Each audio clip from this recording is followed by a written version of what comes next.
I'm going to show you how to make a magic ring or a magic circle, which is often the beginning of a stuffy or amigurumi project. So you've got two pieces of yarn here. You've got one piece of yarn with two parts. You have the tail, which is the end of your yarn, and then the rest of the yarn is called your working yarn.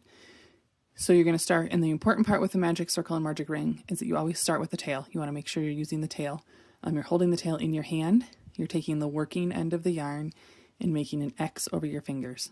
So the tail goes under, the working yarn goes around. And then you're going to take your hook, you're going to go under that tail and pull the working end through. Spin your hook around. And so now if we were to just pull this tight, it would be a slip knot. We do not want that. We want a magic circle or a magic ring. So now that we have the one hook on here, the one loop on our hook, we're going to go and get another loop of yarn and pull it through like a slip stitch almost. And there we go. Voila. This is the beginning of a magic circle or a magic ring.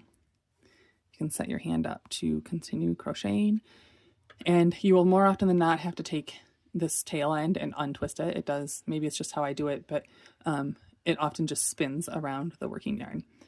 So here's what we have here. We've got the ring, we have a loop on our hook, and we have the tail.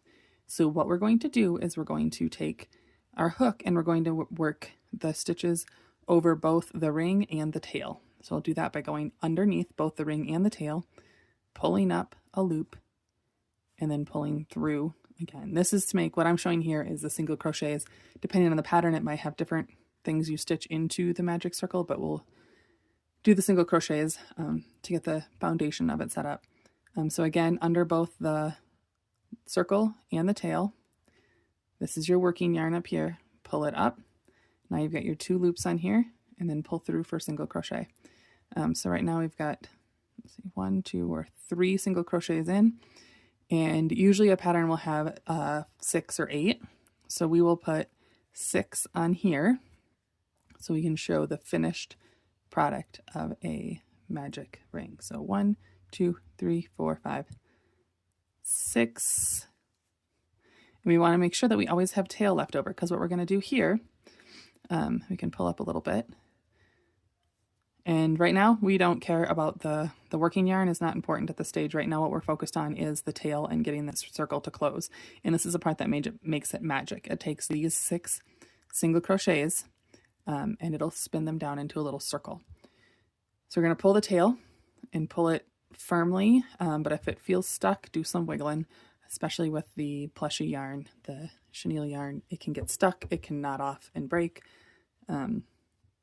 Not all yarns work well with this. This is Bernay blanket yarn, and it does do quite well with magic circles and magic rings. So then you're going to pull it securely, firmly, but like steadily. If you were to yank it, it would rip, snap in half. So now we have our 6 single crochets here, kind of in a semicircle, and they're all into the magic ring, which is hidden in here. So what we're going to do is, this is our tail. We now ignore the tail. At the end, we can knot it up to make sure it's super secure, but that part at this point isn't important. We're going to keep working on the pattern. Typically, the next step would be to do an increase in each of these 6 stitches.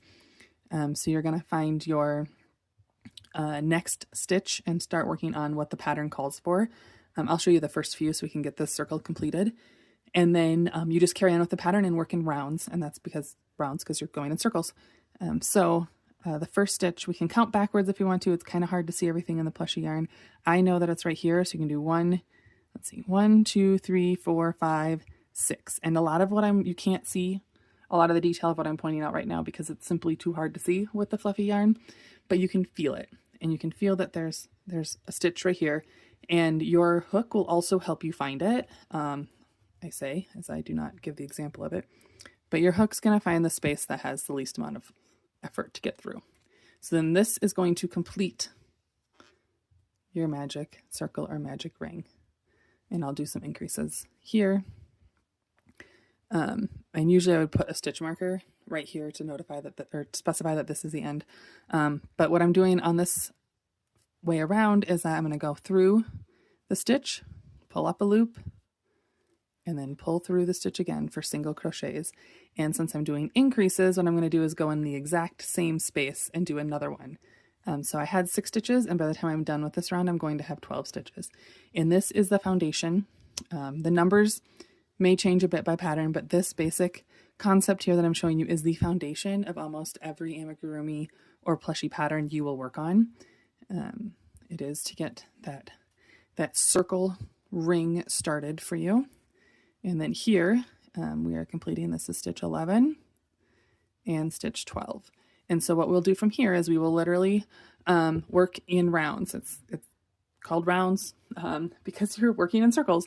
So you're just going to keep following these stitches around, and they are, like I said, pretty difficult to see, but you can kind of feel them, and your hook will help you find them. But this is the first 2 rounds of magic circle and the increased stitches around it.